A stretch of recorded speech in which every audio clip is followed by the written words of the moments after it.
Привет, вы на канале Интересных занятий Матвей. И сейчас я вам покажу мой плакат, который я нарисовал на тему окружающий мир. Нам в школе задали нарисовать плакат.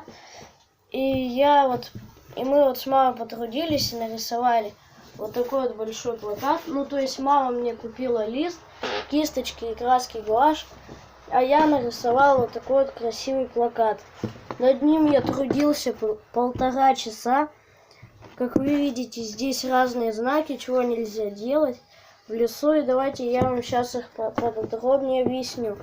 Этот знак обозначает то, что нельзя ловить бабочек в лесу.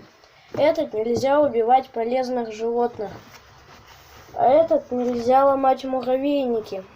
Я думаю, вы сами понимаете почему. Муравьи — это очень полезные животные. Этот знак обозначает то, что нельзя выкидывать всякие бумажки и газетки. А эта стеклянная баночка обозначает то, что нельзя в лес выкидывать стекло. А этот знак обозначает то, что нельзя трогать безобидных животных и их тревожить. И вот сам мой плакат весь. Чтобы его разглядеть поподробнее, ставьте на паузу и рассматривайте. Вот такой вот у меня большой красивый плакат получился. Кому он нравится, ставьте лайк и подписывайтесь на мой канал. И, кстати, я думаю, что в школе я точно за это получу 5.